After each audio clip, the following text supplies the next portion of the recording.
Kamusta po kayo? Bago po ang lahat, first things first.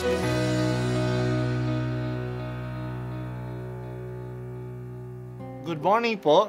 Sinisimulan po natin ngayon ang first things first. At dito po, tinatalakay natin sa unang bahagi ng umaga natin ay ang first readings na binabasa po sa banal na misa. Ito pong tinatalakay natin kasi madalas po kasi marami na tayong alam tungkol sa gospel readings. Pero konti po ang nagsasalita sa first readings. Pero ang first readings, bahagi din po yan ng Biblia, ng banal na kasulatan. Kaya susubaybayan po natin ang mga first readings. Basahin po natin at minsan kailangan ng basahin ng 2 o 3 beses bago maintindihan kasi hindi po tayo familiar sa mga istorya at sa mga kaisipan na tinatalakay dito. Sa araw na iyon, sa lahi ni Jese ay lilitaw ang isang hari tulad ng supling mula sa isang tuod. Mananahan sa kanya ang Espiritu ng Panginoon. Bibigyan siya ng katalinuhan at pagkaunawa, ng kaalaman at kapangyarihan, ng karunungan at takot sa Panginoon. Kagalakan niya ang tumalima sa Panginoon. Hindi siya hahatol ayon sa nakikita o batay sa narinig sa iba. Bibigyan niya ng katarungan ang mga dukha. Ipagtatanggol ang karapatan ng mga kawawa. Ang salita niya ay parang tungkod na ipapalo sa malulupit. Ang hatol niya ay kamatayan sa masasama. Katarungan at katapatan ang paiiralin niya sa kanyang pamamahala. Maninirahan ang asong gubat sa piling ng kordero. Matutulog ang leopardo sa tabi ng batang kambing. Magsasama ang guya at ang batang leon. At ang mag-aalaga sa kanila'y batang pasli. Ang baka at ang oso ay magkasamang manginginain. Ang mga anak nila'y magkakatabing matutulog. Kakain ng damo ang leon na animoy toro. Maglalaro ang batang pasusuhin sa tabi ng lungga ng ahas. Hindi maaano ang bata kahit laruin ang ulupong. Walang mananakit o mamiminsala sa nasasaklaw ng banal na bundok. Sapagkat kung paanong puno ng tubig ang karagatan, laganap sa buong lupain ang pagkakilala sa Panginoon.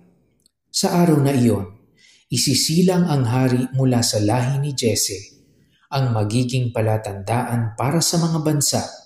Ang bayay tutungo sa banal na lungsod upang parangalan siya at magniningi at magiging maningning ang kanyang luklukan. Ang salita ng Diyos. Salamat sa Diyos. Ang pagbasa natin ay isang propesiya tungkol sa isang hari na darating. Siya ay manggagaling sa lipi ni Jese. Si Jese ay ang tatay ni Haring David. Kaya ang haring darating ay maghahari sa trono ni David. Gagabayan ang haring ito ng Espiritu ng Panginoon.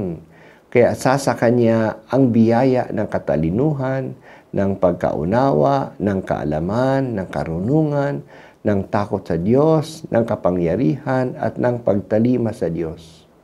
Ito ang listahan ng ating tradisyonal na 7 gifts of the Holy Spirit. Ito ang katangian ng kanyang paghahari. Ipagtatanggol niya ang karapatan ng mga inaapi. Katarungan at katapatan ang paiirali niya. Ang kanyang salita ay makapangyarihan at ito'y magpaparusa sa masasama. Kapayapaan ang kanyang dadalhin. Wala nang mag-aaway sa paghahari niya. Pati nga mga hayop na traditional enemies tulad ng asong gubat at kambing, leon at baka ay sama-samang kakain ng damo. Pati ang leon ay damo ang kakainin. Paano ito mangyayari? Mangyayari ito kung ang lahat ay mapuspos ng salita ng Diyos. Ang salita ng Diyos ang gagabay sa lahat at makikilala ang Diyos ng lahat ng mga bansa. Napakaganda ang future na ito na inilalarawan sa atin. Ito ang gusto ng Diyos na pangarapin natin. Ang panahon ng Adbyento ay panahon ng pangarap sa pagdating muli ng Panginoon. Darating siya muli at papanibaguhin niya ang lahat. Let us dream about the future that God will give us. Ang pangarap na ito ang siyang gagabay sa ating mga gawain. Hindi lang tayo nananaginip, nangangarap tayo. Wala tayong ginagawa kapag tayo nananaginip, tulog kasi tayo. Pero ang pangarap ay isinasabuhay natin. Ginagawa natin ang ating pangarap. At sa tulong ng Diyos, ito'y magkakatotoo.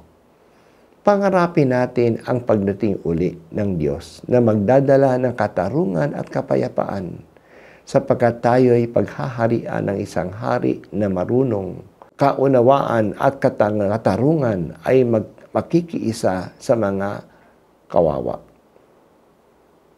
O Panginoon, huwag sana kaming mawalan ng pag-asa. Turuan mo kaming mangarap ng mga pangarap ng Diyos na nagbibigay sa amin ng Kanyang salita.